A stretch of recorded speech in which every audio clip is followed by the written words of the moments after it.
Сәлем достар, сәлем барлықтарыңызға.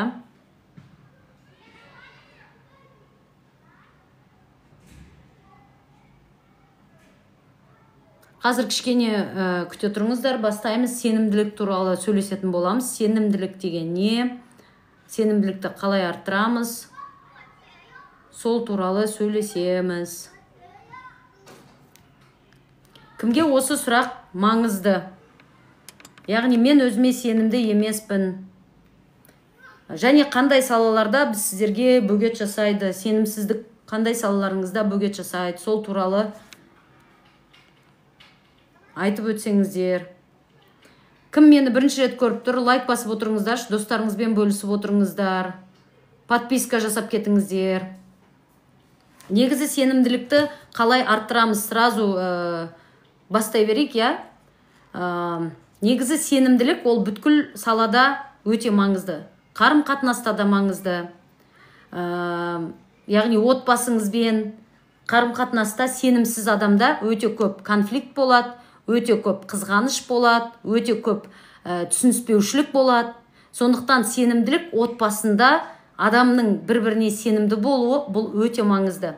Екінші, сенімділік бұл табыс жолында, ақша жолында, реализация жолында да өте маңызды. Өзіне сенімсіз адамдар өзіне на меньшее согласно дейді ғой орыс тілінде айтқанда. Өзіне, яғни қаншалықты жасай білсе, соның кеміне дайын болады. Неге? Өйткені өзіне сенімділігі жоқ. Сондықтан сенімділік бұл өмірде өте қатты керек. Әрбір адамның ішінде бір сөзбен айтқан кезде сенімділік деген өзіне сенімді ішкі опорасы қалыптасқан, яғни самооценкасы, бір сөзбен айтқанда самооценкасы дұрыс адам. Өзін өзі қалай бар, солай қабылдай алатын адам. Енді сенімділікке көбінесе не бөгет жасайды? Бірінші, сенімділікті арттыру үшін біз немен жұмыс істеуіміз керек? Сол туралы айтайын. Бірінші, сенімділікті арттыру үшін өздеріңізді кінәлі сезінуді доғаруларыңыз керек.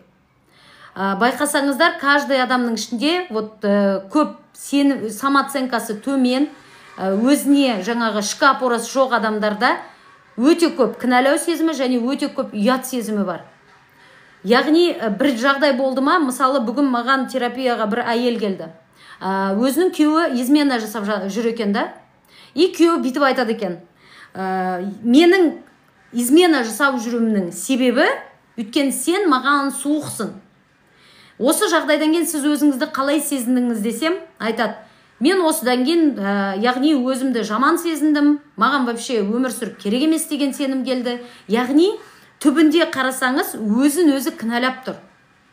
Байқасаңыздар, көбінесе біздің өзіміздің ішімізде, өзімізде кінәлау сезімі болған кезде, адамдардың өмірінде өте көп абьюзерлар пайда болады. Сондықтан сенімділіктеріңізді арттырғыларыңыз келсе, бірінші өздеріңізді кінәлауды доғаруларыңыз керек. Ал өзіңізді кінәлауды доғару үшін адамның, әрбір адамның ішінде бала позициясы бар, ересек позициясы бар, ата-ана позициясы бар, я? Именно осы ата-ана позициясының ішінде, именно критик ата-ана, яғни төмендететін ата-ананың өзі емес, арғарай әрбір адамның ішінде үш рөл жүреді, я? Бала рөлі, ересек рөлі және ата-ана рөлі. Именно сол ата-ана рөлі критик болатын болса, ол вечно өзін кінәлайтын адам болады. Өзін кінәлайтын әйелдер, өзін кінәлай беретін адамдар, ол өзінің кінәлау сезімінің көп екенін қайдан көреді? Білесіздер ма? Ол өзінің кінәлау сезімінің көп екенін басқалар арқылы көреді. Например, маған терапияға келген бір әйел айтады. Мені дейді, енем жақсы көрмейді, ол мені бағаламайды, мен соған өкпелей беремін дейді. Негізгі запросы өкпе болып келген, я? Мен айтам да, ал не үшін өкпелейді? Өкпелейсіз. Өйткені ол абысынымды больше сыйлайды, больше құрметтейді, больше соған сыйлық сыйлайды, больше соған бірдемелер жасап жатады дейді. Сол кезде сіз өзіңізді қалай сезінесіз десем, мен өзімді ештеңкеге лайықты емеспін, мен стервамын, мен истеричкамын, мен осындаймын, мен мынандаймын деп ойлаймын. Именно осы мені жаңағы не көреміз? Әйел өзін өзі қатты кінәлайтын көруге болады.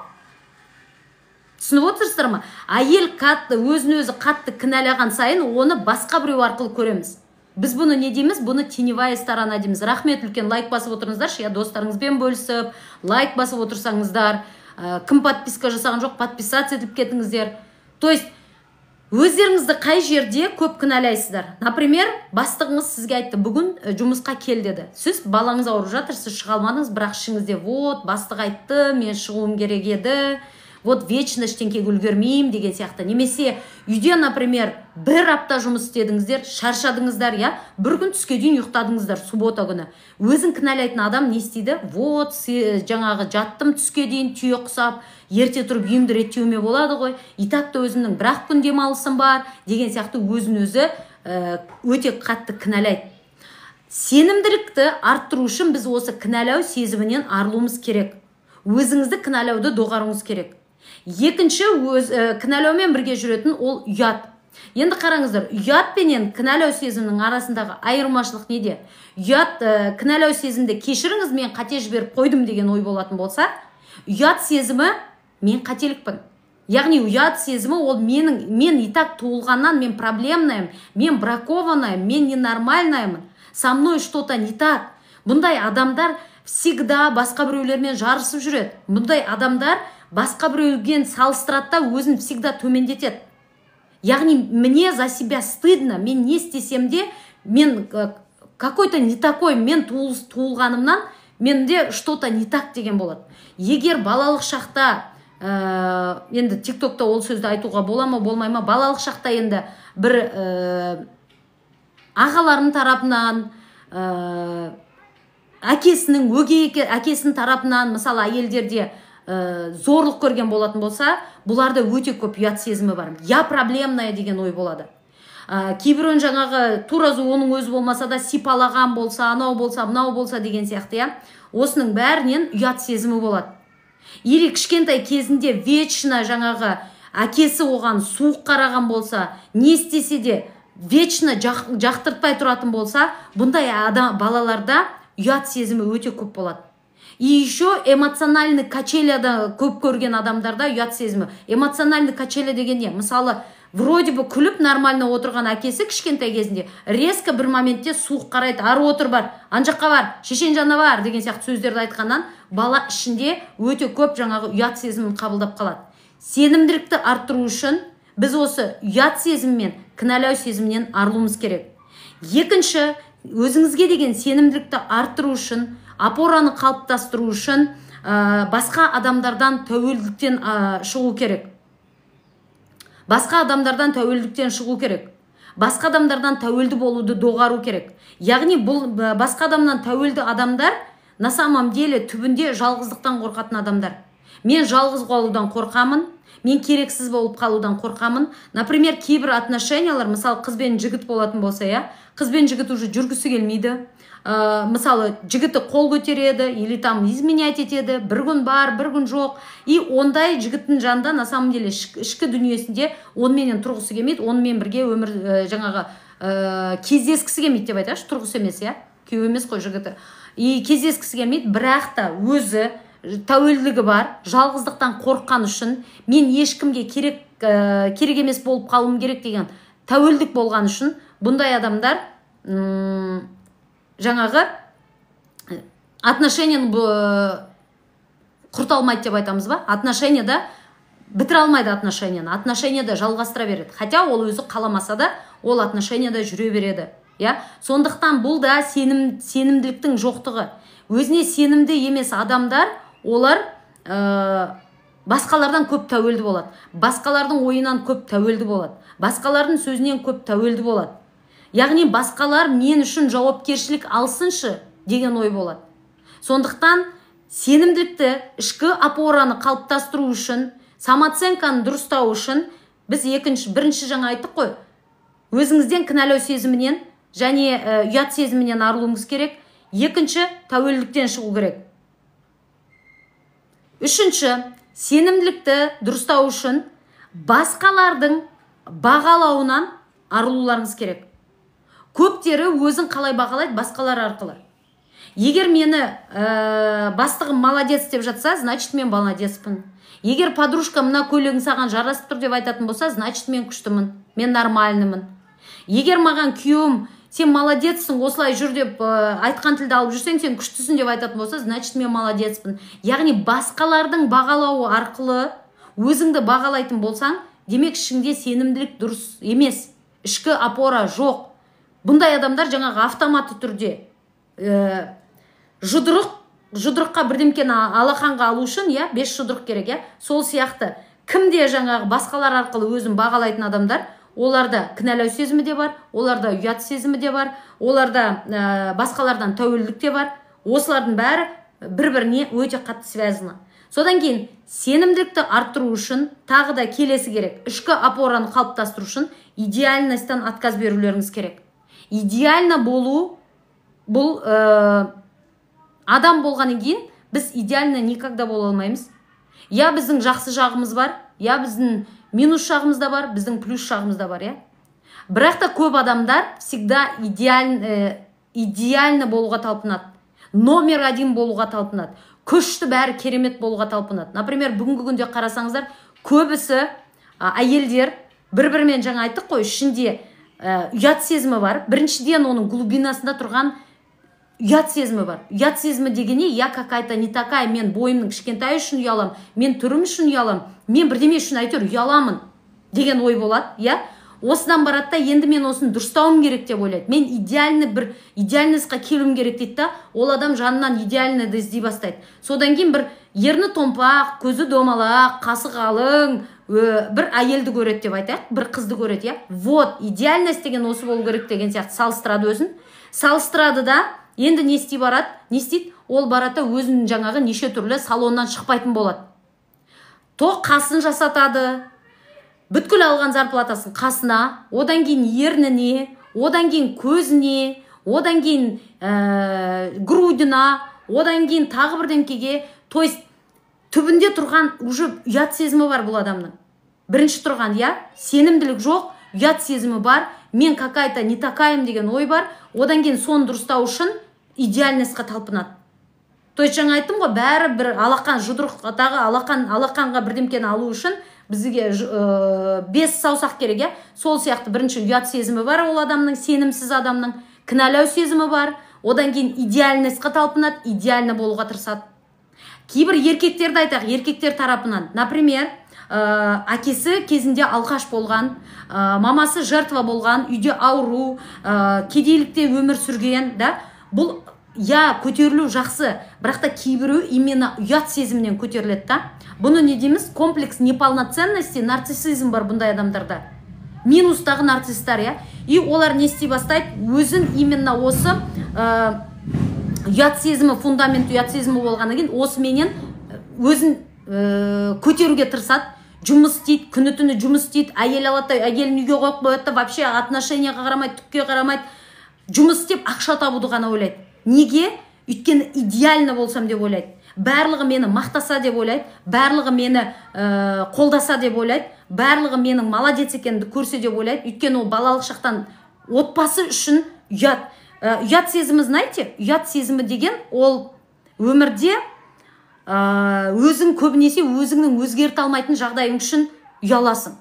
Кінәлау сезімі деген сен бірдемкені өзгерте аласың. Ал ұят сезімі деген мен өзгерте алмайым деген бір ойдың болу. Например, алкоголик әке-шешеден туылу, бұл или кедей отбасынан шығу, бұл біз бірдемкені өзгерте алмаймыз.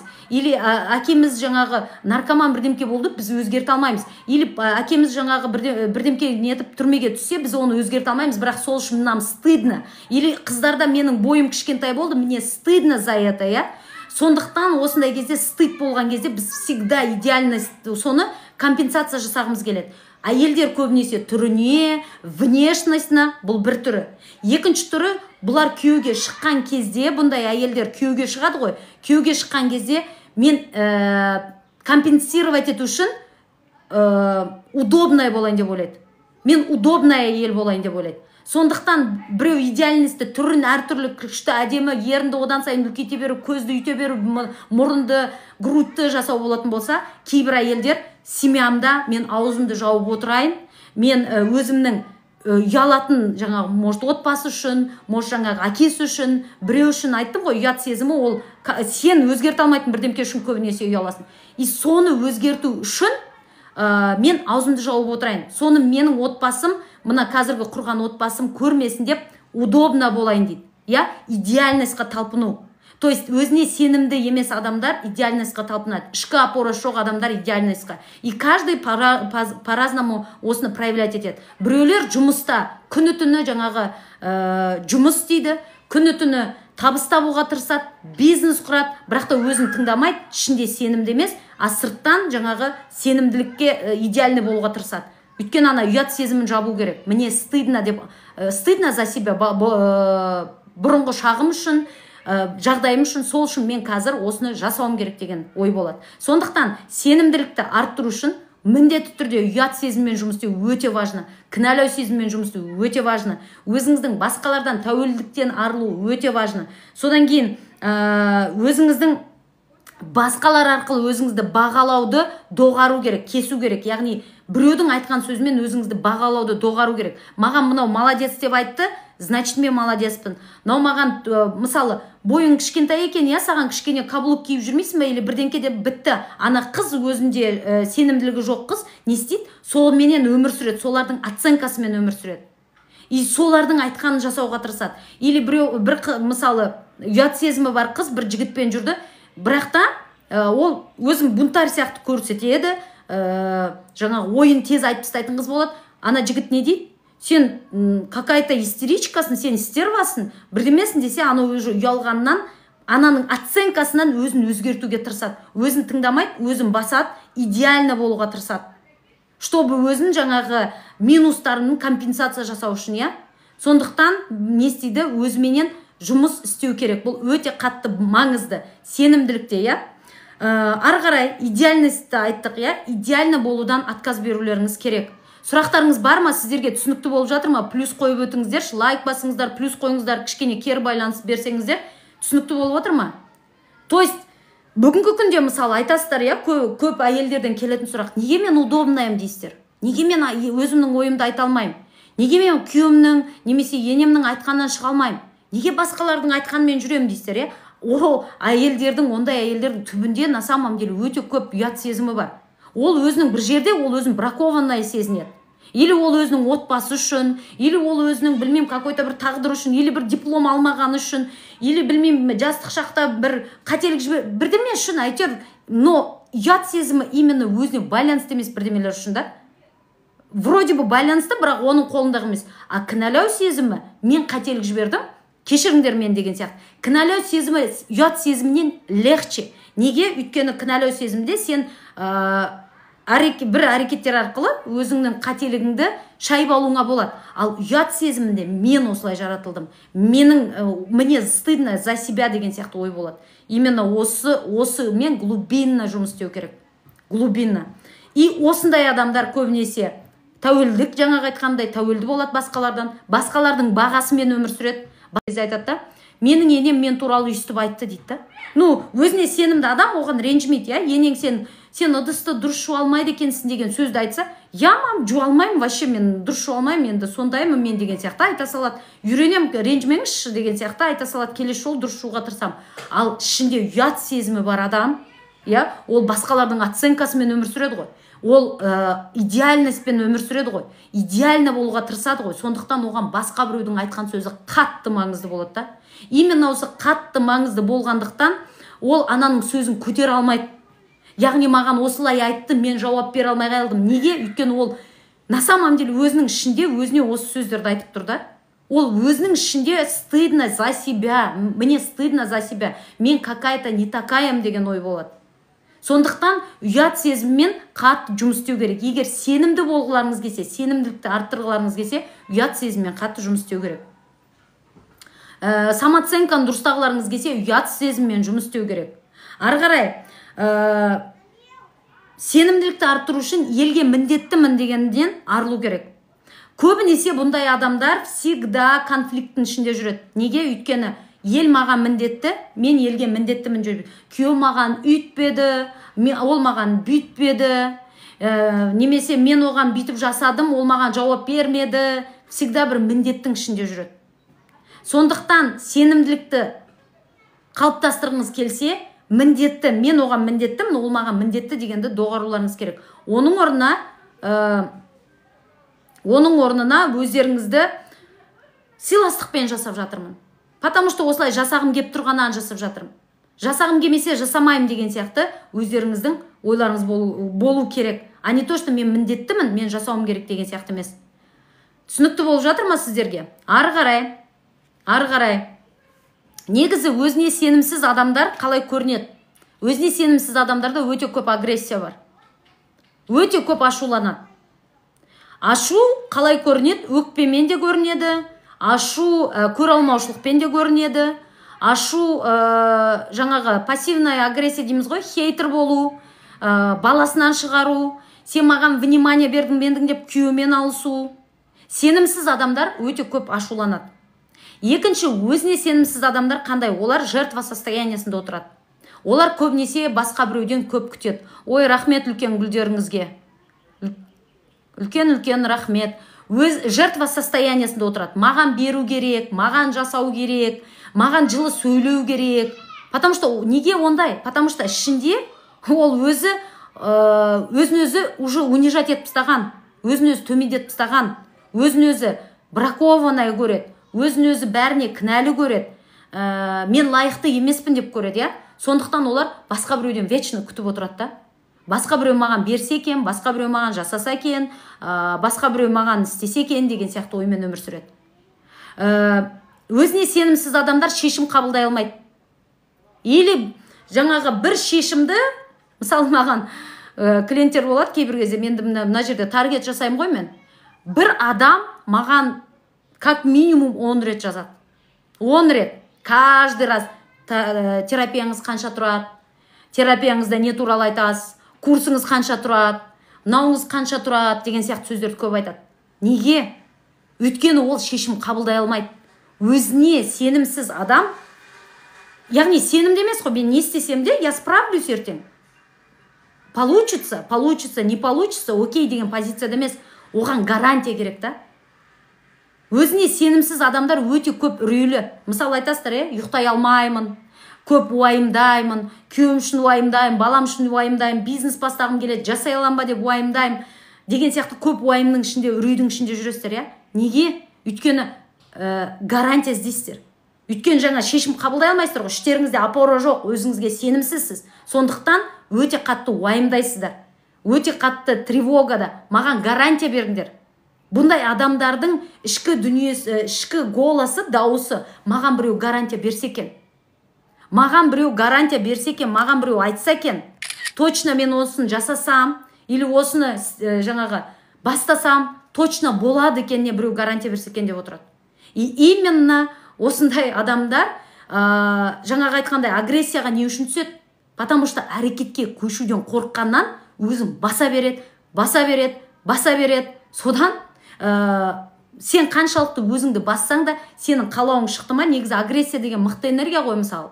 Агрессия мықты энергия. И ол энергияны дұрыс қолдана алмасаң, ол уже шықты ма? Сен оны егер дұрыс қолданбасаң, басасың, бірақ та ол басқаша шығады да.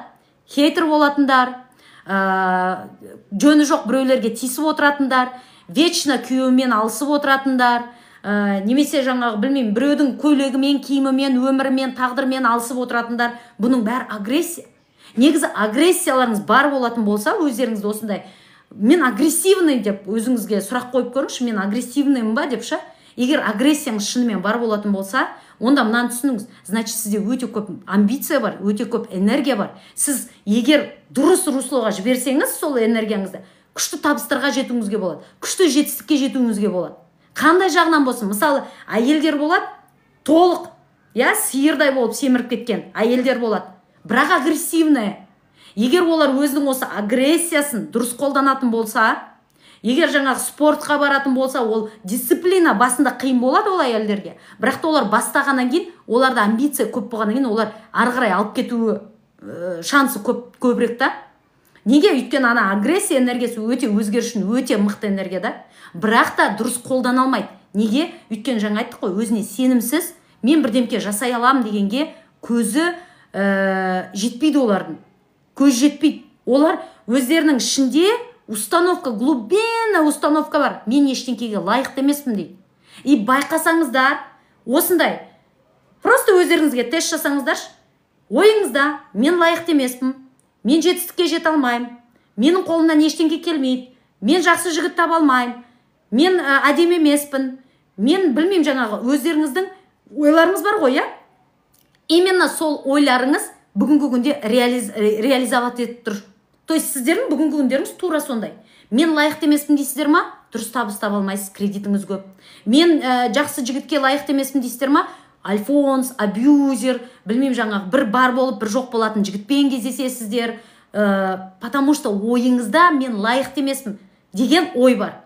Именно осы ойдан біз өзіміздің агрессиямызды дұрыс қолдана алмаймыз. Агрессиямызды дұрыс қолдана алмағандықтан біз өзімізді көп баса береміз. Көп басқаннан кейін ол шар сияқты. Сіз үстінен қаншалықты бассаңыз да, ол бір жерден шығады. Мысалы, шарды домалақ шар бар ғой, соны бассаңыз мына жерлерден бүйтіп шығады ғой. Тура сол сияқты оның бәрі шығады да. И именно ол не болып шығады? Мына жерде хейтер болып шығасыз, мына жерде мамаңызбен алысатын адам боласыз, мына жерде жаңағы Тоқаевпен алысатын адам боласыз, мына жерде ауру адам боласыз, потому что кейбіреуінде аутоагрессия бар. Өзіне өзі жындана береді, ашулана береді, ішінде жұта береді, аузын ашпайды. Содан не болады? Содан ауруменен шығады. Понимаете, агрессия әртүрлі. А біреулер осындай тиктокта отырады да, хейт жазып отырады бәріне. Ол да агрессия. И сондықтан жаңа айтып жатыр ғой, агрессиямды қалай, менде сондай агрессивная деп тұрсыздар ғой, агрессивная болатын болсаңыздар, бірінші өздеріңізге қуаныңыздар, агрессивный екеніңіз. Значит, сіздерде өте көп амбиция бар. Екіншіден, өздеріңіздің полностью установкаларыңызбен жұмыс істеулеріңіз керек. Өздеріңіздің мен лайықты емеспін, менің қолымнан келмейді, мен жасай алмаймын. Жаңа айттық қой, ұят сезімі бар адамдар. Мен бірақ жаңағы менің әке шешем алқаш болды, мен сондықтан ештеңкеге лайықты емеспін. Менің папам түрмеде отырып шықты, сол үшін ештеңкеге лайықты емеспін. Мені балалық шақта зорлады, мен сол үшін ештеңкеге лайықты емеспін. Мен бірдемке деген өздеріңіздің полностью ұят сезімдеріңізбен жұмыс істеулеріңіз керек. Яғни сенімділік деген ол өте маңызды. Табыс жолында да, жетістік жолында да бұл өте маңызды. Мысалы, мынаны айтайын. Айтып жатқан орынды, бірақ курс сатудың бір тактикасын көріп отырмын. Әрине курс сатамын. Мен бұл жерде сіздерге бесплатная давалка емеспін. Бірақ та сіздер оны алуға міндетті емессіздер. Егер ақшаларыңыз жоқ па, егер сіздерге сенімділіктеріңізді арттырғыларыңыз келмей ма, алмасаңыздар болады. Мен бұл жерде босына шығып сіздерге айтып отырған жоқпын. Кімге ұнаймай ма, алмай қойыңыздар. Барлықтарыңызға, әрине менің курсымды бәрі, мына жерде отырған 100 адам бәрі алады деген сөз емес. Біреуге керек, біреуге керек емес. Көрдіңіз ба, даже біреудің сатуының өзін жек көру, сатып жатқанды жек көрудің өзі өзіңізге бұрылыңыз. Бұл жерде де агрессия бар, Біреудің неге сіз осындай агрессивная боласыз? Біреу сатып атыр, өмір деген сату ғой. Біз барып зубная пастаны сатып аламыз, нанды сатып аламыз, мен курсымды сатам, одан кейін біреудің бірдемкесін сатып аламын. Может, сіз көйлек сатасыз, мен сізден барып көйлек сатып аламын. Өмір сатудан тұрады. Сатудың өзі Құранда жазылған. Ничего страшного, бұрын курс деген болмаған, бірақ кітап деген болған. Бірақ бүгінгі күнде курс деген сатылады. И что тут такого? Онда тұрған ештеңке жоқ. Любой жерде бірдемкені сату үшін презентация жасайды. Мысалы, сіз бір супермаркетқа барсаңыздар, ол жерде бір жаңадан шыққан продукты тұрса, соның жаңағы несі тұрады, не деп айтушы еді, тілімнің ұшында тұр. Яғни дәмін татуға береді. Не үшін береді? Ол сіздерді бір жақсы көргеннен бермейді ғой. Ол сіздерге береді, чтобы сіздер көрсін, ертең оны алсын деген оймен береді. Сол сияқты мына жерде мен өзімнің біліміммен сіздерді таныстырып отырмын. Өйткені біреуіне бұл керек. Бұл айтады, мен сізді іздеп жүредім. Маған сіздің біліміңіз керек. Сіздің айтқаныңыз ұнайды, сіздің ұрсып айтқаныңыз ұнайды, сіздің даусыңыз ұнайды деген сияқты біреулер алады. А біреулер алмайды.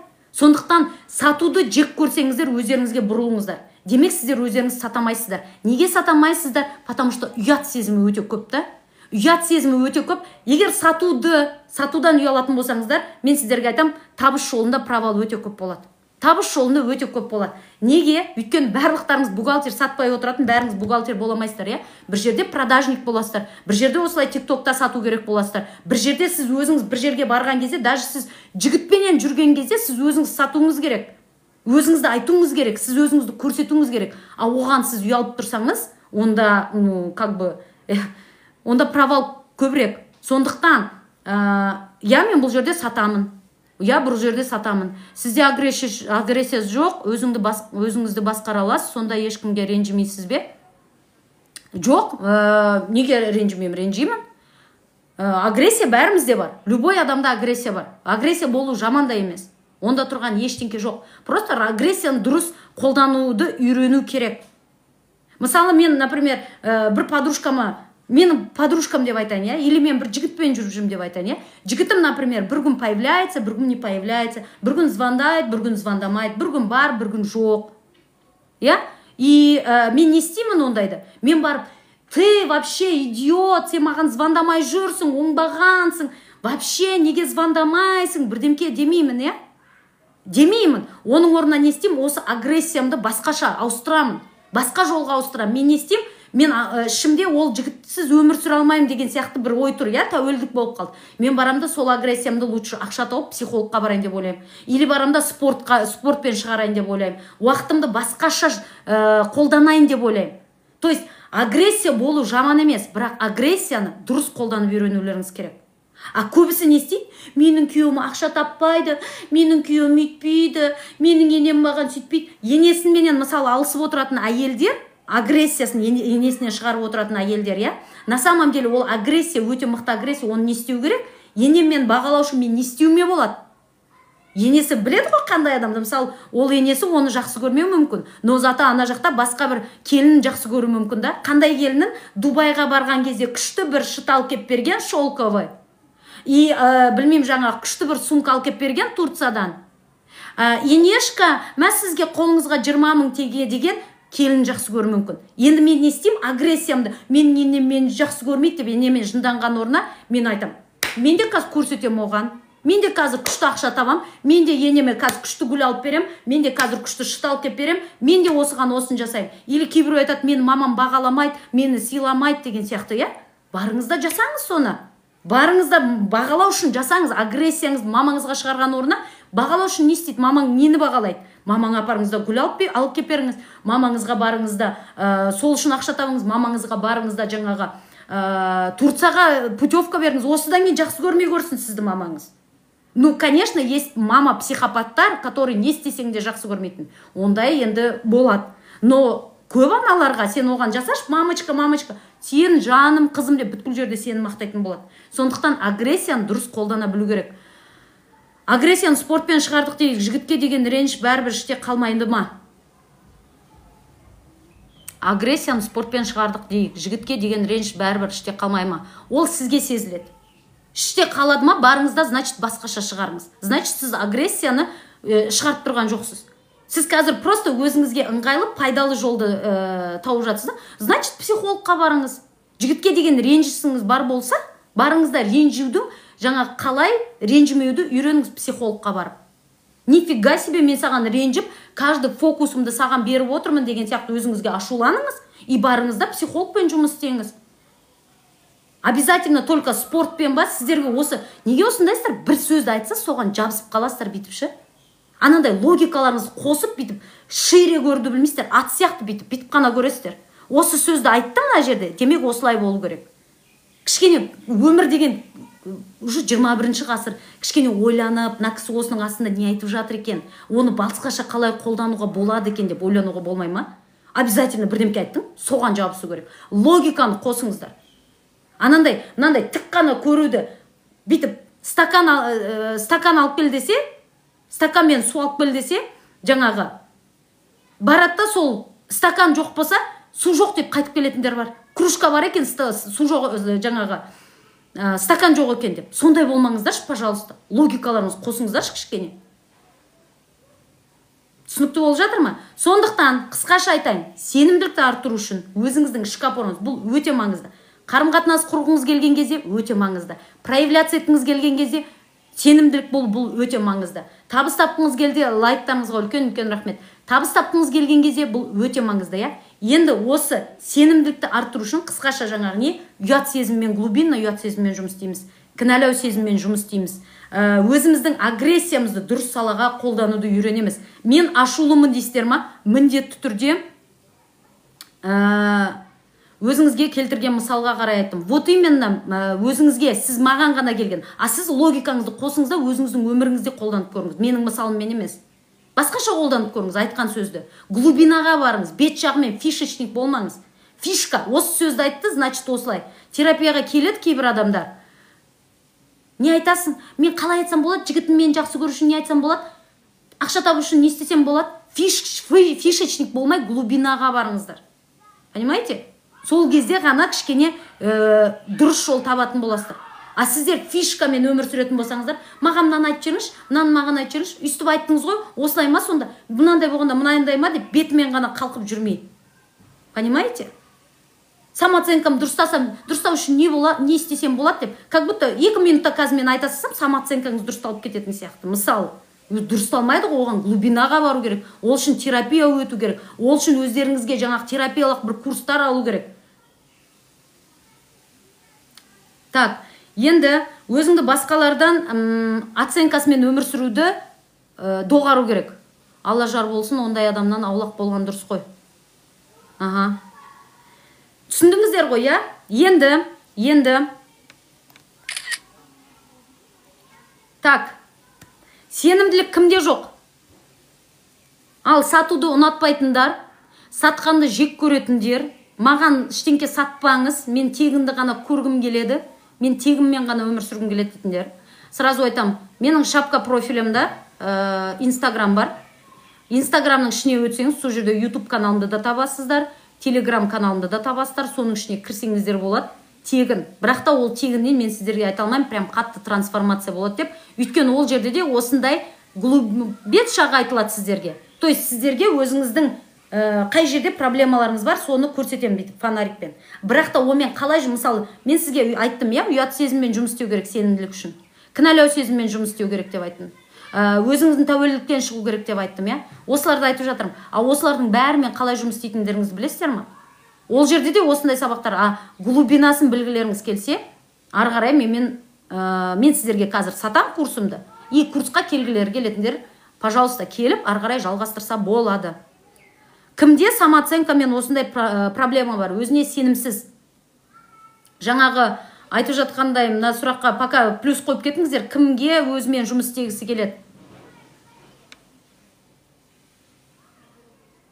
Жаныңдағы адам постоянно бәле ойлап жүрсе, не істеуге болады? Жанымдағы адам постоянно бәле ойлап жүрсе, вообще мен ол адам жанында неғып жүрмін деген сұрақты қойғым келеді мен.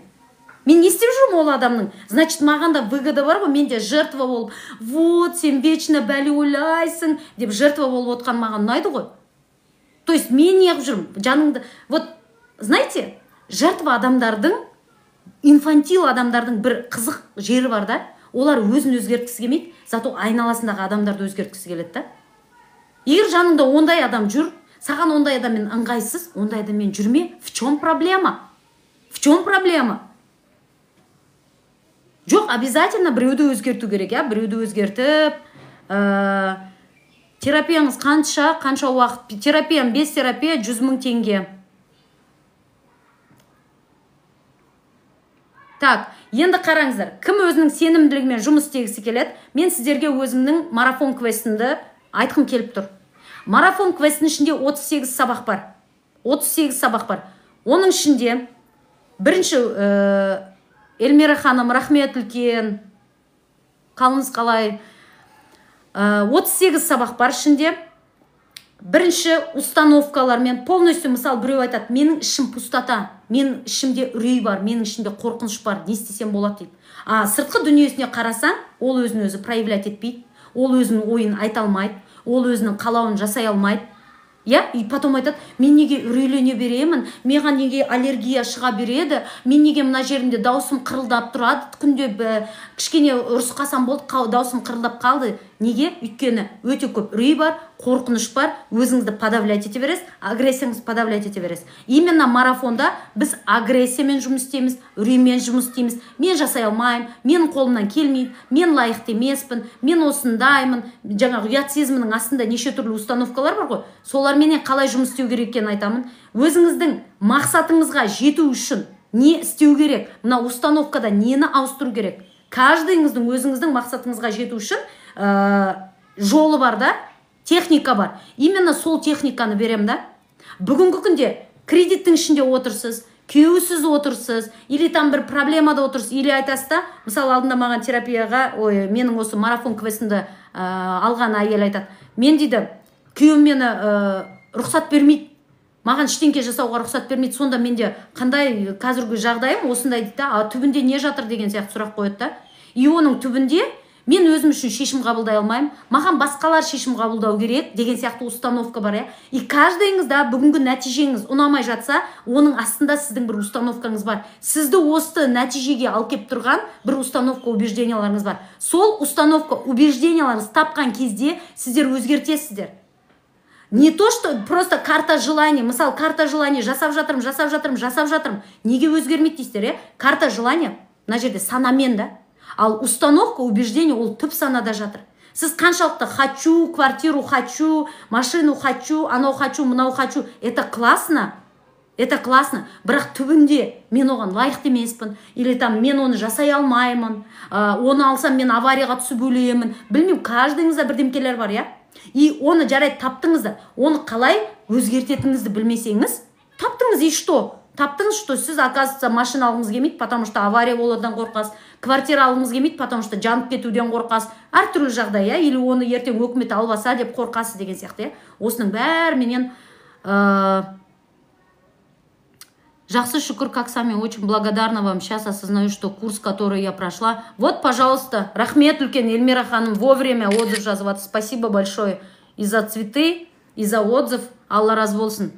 Сондықтан, осымен бәрімен жұмыс істеу үшін мен сіздерді марафон квестіме шақырамын. Осындай білгіштер көбейіп кетті. Да, дұрыс айтасыз. Осындай білгіштер көбейіп кетті қазір. Топас болып отырғаннан гөрі білгіш болғанымыз жақсы ғой. Жақсы ғой білгіш болғанымыз.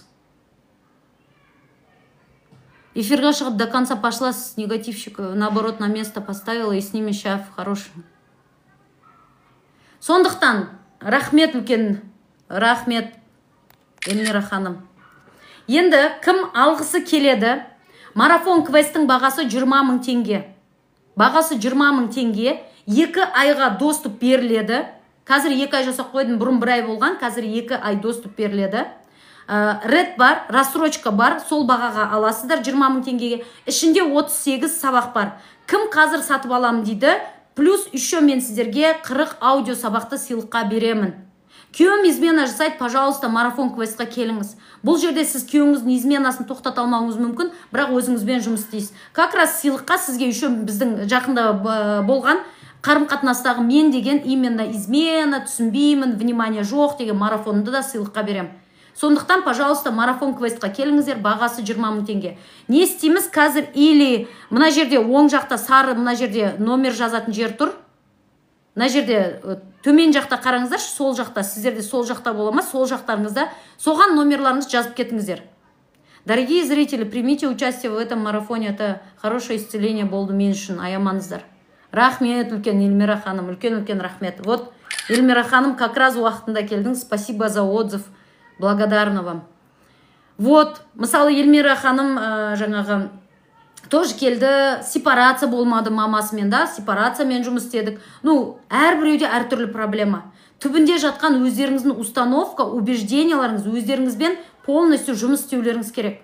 Пока өздеріңізбен жұмыс істемей, түкте өзгерте алмайсыздар. Осылай каждый жерге барып, мына измена туралы не істесем болады, ақша табу үшін не істесем болады, жерге үй салу үшін не істесем болады, каждый жерде отырасыздар, бірақ әрекетке көшпейсіздер. Почему? Потому что түбінде қорқасыздар. Не бар? Опять үрей бар, опять ұят сезімі бар, кінәлау сезімі бар. Мен жасай алмаймын деген установкаларыңыз, убежденияларыңыз бар. Жалғыздықтан қорқу бар. Например, көптеріңіз ойларыңызды айта алмаудың жанында не бар? Ол жалғыздықтан қорқу бар. Неге жалғыздықтан қалай ол связаны? Мысалы, иә? Жалғыздықтан қорқамыз. Сол үшін біз қазір ешкімге ештеңке сөйлемейміз. Неге? Өйткені мен қазір ойымды айтсам, қазір мені бәрі тастап кетсе, күйеуімменен ажырасып кетсе, балаларымды алып алса, мама папам қазір ажырасып кеткенде менімен сөйлеспей, өздеріңіздің миларыңызда бір фантазияларыңыз, үрей қорқыныштарыңыз бар. Сондықтан бүгінгі күнде мен неге жұмыс істей алмай жатырмын, мен неге үйтпей жатырмын деген сияқты ойлайсыздар, иә? Или там неге мен ойымды айта алмай жатырмын деген. Бұның астында басқа бір установка, убежденияларыңыз бар. Именно соларменен полностью біз не істейміз, жұмыс істейміз. Сондықтан марафон квесттің бағасы О 20 000 теңге 2 ай доступқа беріледі. 2 ай доступқа беріледі. Саламатсыздар ма? Нақтын айтып тастап миды қозғап жіберетін бірінші рет көріп тұрмын сізден. Рахмет үлкен. Рахмет. Сондықтан өздеріңізбен жұмыс істеңіздер. Көбісі өзімен жұмыс істемейді. Ақшасын аяйды. Да, это классно, 20 000 теңге деген жақсы ғой, иә? 20 000 теңге деген кәдімгідей ақша, нифига себе, сенің бір курсыңды алу үшін 20 000 теңге бергенше, лучше барайын, лучше өзіме ұстайын, лучше үйтейін, бүйтейін, іштеріңізде самооценкаларыңыз дұрыс емес, то ол ақшаларыңыз мысал қараңыздар. Қыз бала самооценкасын дұрыстау үшін, ішкі опорасын қалыптастыру үшін марафон сатып алмайды. 20 000 теңге жалқа болады. Содан кейін өзіне сенімсіз, өзін әйел жаңағы жігітке лайықты көрмейді. Ылғи да жаңағы әкесі абьюзер болған өмірде. Мен лайықты емеспін деп ойлайды. Может, жастық кезінде, может, бір жігітпенен жүріп қойған болуы мүмкін да, бірдемке болып қойуы мүмкін, иә. И содан кейін мен жақсы жігітке лайықты емеспін дейді. Содан кейін алдына келген любой жігітке жабысатын болады. Одан кейін жабысқаннан кейін ол жігітке өзі звондайды, оны өзі іздейді. Ол айтады түнде, келіңіз, түнде келіп, жан шықшы десе шығады соған. Содан кейін сонымен жүреді. Содан кейін не істейді? Содан кейін алады да. Біліміңіз өте күшті. Сіз де қатысып бердіңіздер. Сіз қайсына қатыстыңыз? Менің марафоныма қатыстыңыз ба? Қазір мен марафон квест туралы негізі рахмет үлкен отзывтарыңызға. Содан кейін не істейді? Баратана жігітке өзі жабысады, жігіт айтады, нифига себе маған жабысып тұр, мен қалай қолдансам, олай қолдансам болады дейді да. Келеді, жан, сен мен жақсы көресің ғой, пожалуйста, маған қиналып бара жатырмын, алтыныңды өткізіп маған ақшаңды бере тұршы дейді. Мына жерге самооценка үшін ақша жұмсамайды 20 000 теңге, иә? Зато ана жігітке ақша беріп 40, 50, 60, 200 000, 2 миллион ақшаларын соған жұмсайды, иә? Содан кейін не болады? Содан кейін пипец болып Альфонсқа алданып отырады. Оның орнына не істеуге болады? Осы жерге келіп, самооценканың сабағын алып, өзінің ішкі дүниесімен жұмыс істеп, өзін орнына келтіруге болады. Өзім осыны түсіну үшін миллион бергем, 20 000 для себя түк емес. Алыңдар, қыздар. Рахмет үлкен. Я қатыстым, сіздер неге қатыстыңыздар? Керемет түсіндіресіз, рахмет үлкен. Екінші жолын айтайын, мына жерге келіп, например, саталмайды. Бір күшті бір сетевая компанияда істейді, или там білмеймін бір жерде менеджер по продажам болғысы келеді, бірдемкені армандайды, или вообще бір компанияда істегісі келеді, может күшті бір жерде істегісі келеді, бірақ сатудан ұялады. Ішінде ұят сезімі бар. Сату деген намыс, біреуге барып предлагать ету деген ұят, жаңағы сияқты сен бірдемке сатайын деп тұрсың ғой деген сияқты сататын адамдарды жек көреді, иә. Содан кейін онлайн ба? Я онлайн. Онлайн сізге сразу қазір сатып аласыз, сразу сізге доступ ашып берем. Жоқ, Шымкент емес, Алматы қаласы, бірақ онлайн беріледі сізге.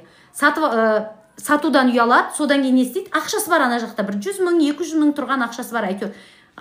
Пособиясын, анда, мында. Енді осындайлар келеді да, қандайға кезігеді, неше түрлі жаңағы келіп, егегегей, маған 100 000 теңгеңді бер, 5 күннен кейін атын айтқым деп тұрған жоқ, қазір блокқа қойып тастайма деп ойлап тұрмын.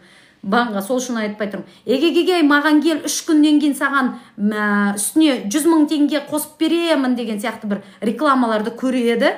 Содан кейін алады да не істейді? Соған алып салып жібереді. Айтады ғой, сен түкте сатпайсың, просто ақшаңды бер, ақшаңды сал, ақшаңды бүйт. Раушан ханым, жоқ, WhatsApp-та емес, кәдімгі өзі жеке платформада болады. Біріншісі жеке платформа өзі, закрытый доступтағы. Екіншісі Telegram каналда қалған аудио сабақтарын Telegram каналда берем. 38 сабақ, 9 сабақ ақша блогы туралы, қалғандар полностью мына миларыңызды ауыстыратын. Негативный установка, маған жаман болуға болмайды, үреймен жұмыс, қорқынышпен жұмыс, жертва рөлінде жүргендер, мамасын вечно кінәлап, папасын вечно кінәлап жүргендер, барлықтарыңызға келуге болады. Полностью ішкі опораларыңызды қалыптастыруға көмектесетін сабақтар. Пожалуйста, кім келем дейді, мына жерге ханымдар, оң жақта сары тұр сервис деп па, бірдемке жазып тұр сервер деп па, сол жерге өздеріңіздің номерларыңызды жазып жіберіңіздерші. Или мен қазір сіздерге номерімді айтайыншы, мен сізге голдты айтайын, Раушан ханым, кім алғысы келеді? 8 778 679 8852, бұл голд. Сразу ақша жіберіңіздерді, номерларыңыз сол жерге жазып жіберіңіздерші комментарийға. 2 ай доступ беріледі. тікелей доступ беріледі. Сізге қазір алдыңыз, сразу сізге ашып берем. Өзім сізге кері байланыс беріп отырамын. Бір ай бойы кері байланыс беріп отырамын, яғни сабақтарды түсінбей жатсаңыз, маған жазасыз, мен сізге өзім жеке жауап беріп отырамын. Яғни чаттың ішінде ұмыт кетіп емес, сіз қалай жазасыз, солай жауап берем. Енді кірдім қанша дейді. Сенімділік туралы сабақ 38 сабақтан тұрады. Полностью ішкі опораңызды, самооценкаңызды қалыптастыру үшін берілетін сабақ бағасы 20 000 теңге.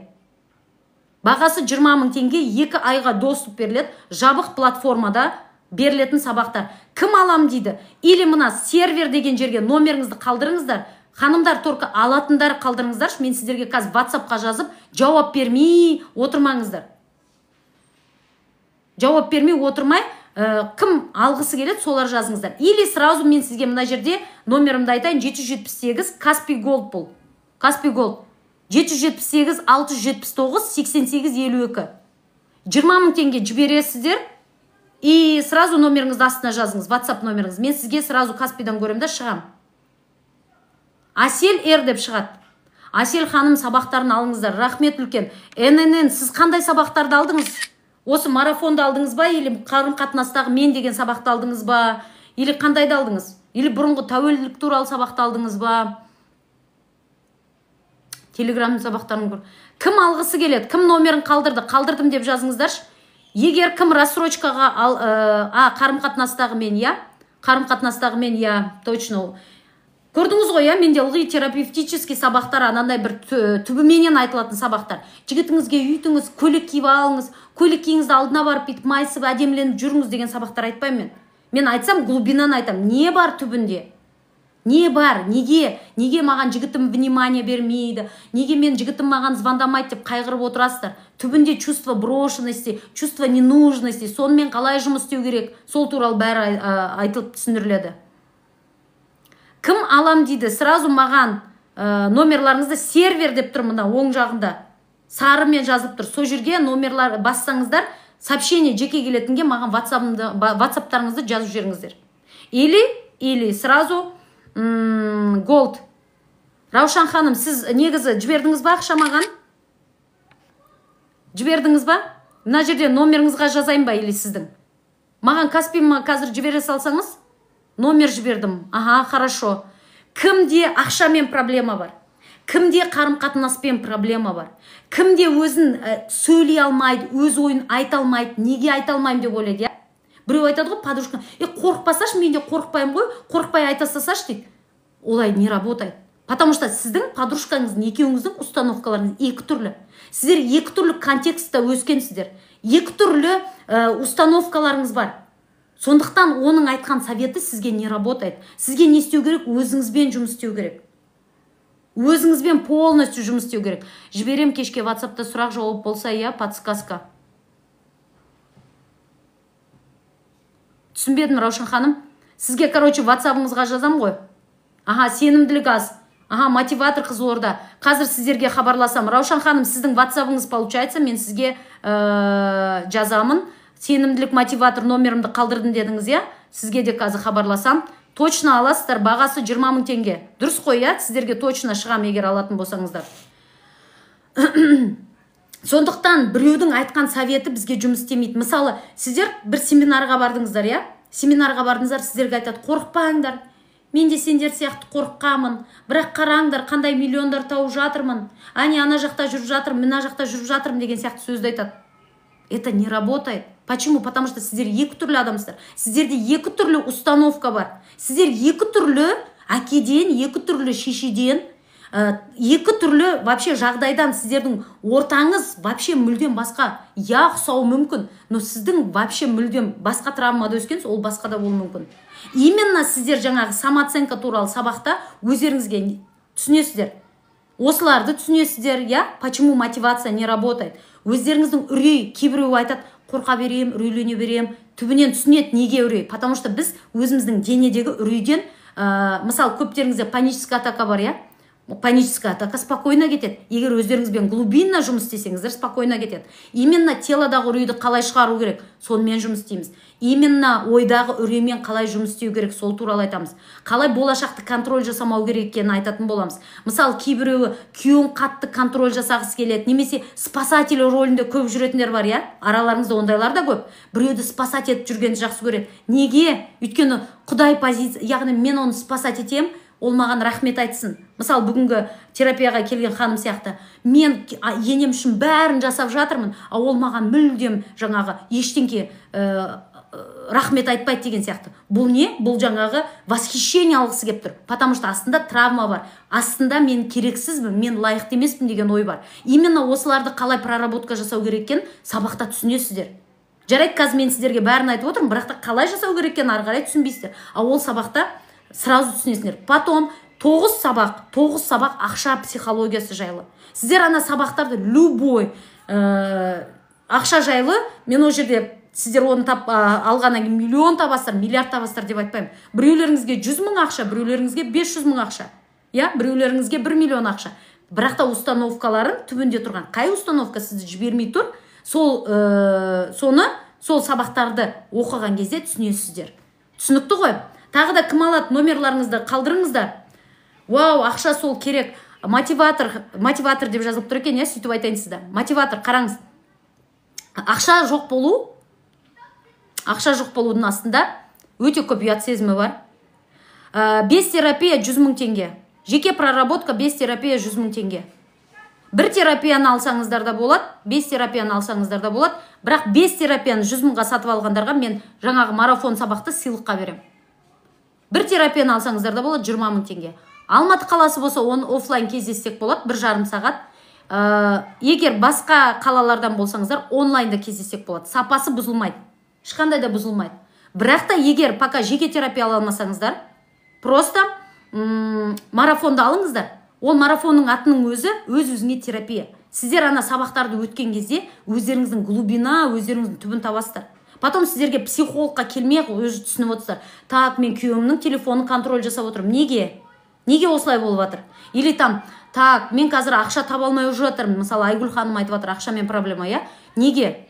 Немен тоқтатып тұр деген сияқты. Сіз ана сабақтарды глубинно оқығаннан кейін, соны түсіну арқылы уже понимаете, қай жерде сізде блок тұрған. И сіз соны өзіңіз проработка жасайсыз, келесі жолы блок болған кезде уже түсінесіз, не істеу керек екен. Сондықтан аты өз-өзіңе терапия. Бала кезде зорлық көріп едім, содан арылғым келеді. Жеке терапияға келіңіз. Негізі марафон квестқа да келсеңіз болады, потому что ол жерде полностью установкамен жұмыс істейтін сабақтар берем мен. Мидағы фильмдар деген сабақтан бастайсыздар. Өздеріңіздің адамның өмірдегі проблема ең бірінші. Олына Қазақстанда кризис болып жатқаннан или тағы бірдемкеден емес. Мысалы, бір Қазақстанда тұрып жатырмыз, біреу 100 мың теңге ақша таппай жүр, біреу айына 10 миллион табады. В чем разница? Разница в чем? Бір Қазақстанда тұрып жатырмыз. А разница в том, что әркімнің очки әртүрлі. Яғни өмірге деген көз қарасы әртүрлі. И именно пока ол көз қарасты өзгертпегенше, тура солай қалады барлығы. А марафон квестта сіздер өздеріңіздің өмірге деген көз қарастарыңызды өзгерту, восприятие дейікші, көз қарасы, соны өзгертуді үйренесіздер. Прям соны сіздерге техникасы беріледі просто. Мысалы, я балалық кезде зорлық болды. Болуы мүмкін өмір. Но бұның астында жатқан ұят сезімі бар. Бұның астында жатқан мен бракованайым деген сезім бар. Пока осы бракованайым деген сезімменен жұмыс істемегенше, я какая-то ненормальная, я бракованная, и өткен өмірге деген қателік жіберуден өзіңді кешіре алмау. Кстати, ол туралы да марафон квесттің ішінде сабақ бар. Өзіңді кешіре білу деген сабақ. И жаңағы жерде мен осылай істемесем, сол кезде мен сол жерге бармасам, сол кезде мен басынан сковородкамен бір қойсам, или сол кезде мен мамама айтсам деген сияқты бір қателіктер, яғни өзіңіз үшін бір қате бар да, сол қателік үшін өзіңізді жібересіз. Именно сол болған зорлық емес, а сол моментте қалған травмамен бүгін әлі күнге дейін жаңағы айналып, соның ішінде жүресіздер. Ол ситуацияның өзі емес, а сол кездегі восприятие өмір бақи осыған алып келіп жатырсыздар да. Түсіндіңіздер ғой? Тағы да кім алады номерларыңыз жаздыңыздар ма? Мына жерге марафон квестқа жазылам десеңіздер, точно 20 мыңға алам десеңіздер, алмайтындар емес, алам дейтіндер. Сервер деген жер тұр ғой, сол жерге номерларыңызды қатесіз жаздыңыздар. Мен сіздерге қазір WhatsApp-тан шығамын. И редпен төлейм десеңіздер, редпен, рассрочка десеңіздер 12 ай бар, немесе жаңағы голдпен төлейм десеңіздер, голдпен. Кім алғысы келмейді, жазбаңыздар, өтініш. Жазбаңыздар. Потому что мен сіздерге номеріңізді сақтаймын, жазамын, сіздер жауап бермейсіздер, ондай болмасын. Кім точно алады, өзіне сенімді, жауапкершілік алады, солар ғана жазыңыздар. Хорошо? Тағы да бір 3 минут күтем, одан кейін жабам. Кім номерларын қалтырды, оларға қазір мен хабарласам. Айгүл ханым, жаңа Гүлнұр ханым, по-моему, да, Гүлнар ханым, білмеймін. Жазып атқан кісілерге. Сол, басқа сұрақтарыңыз бар ма? 5 терапия аламын дейтіндеріңіз 100 мың теңге. Алғашқы терапияны алып көргім келеді дейтін болсаңыздар 5 мың теңге, бірақ сразу айтам, оның жалғасы болады. Жалғасы сол 100 мың теңгеге. Жалғасы болады, жалғасы 5 терапия 100 мың теңге. То есть бір терапиямен өзгеру мүмкін емес. Просто терапияға келетін болсаңыздар. Қаншалықты мықты психолог болса да, қарсысындағы отырған адам установкасын, жаңағы защитасы мықты болса, жаңағы білмеймін, жауап бере алмай, установка убежденияларын таба алмай отыратын болса, бір терапиямен қалай аша алмаймыз. Сондықтан мен всегда өзіме 5 терапия. Мен 5 терапияға келген адамдарға, Аллаға шүкір, осы күнге дейін 400-ден астам әйелмен жұмыс істедім.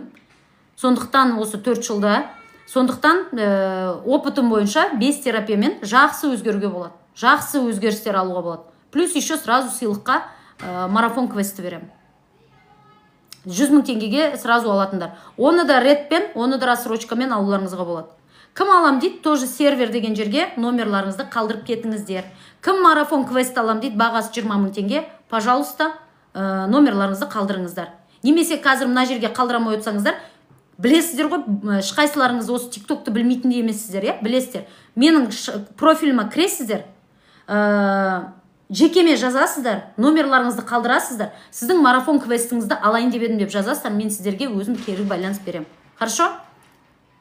Мына жерде отырған қай кісі болса да қалай кіру керек екенін бәрін біледі. Сондықтан или мына жерге қалдырып кетсеңіздер болады, сервер деген жерге номеріңізді тікелей жазып, или шапка профиліға өтіңіздер да, сол жерде жекеге жазыңыздар.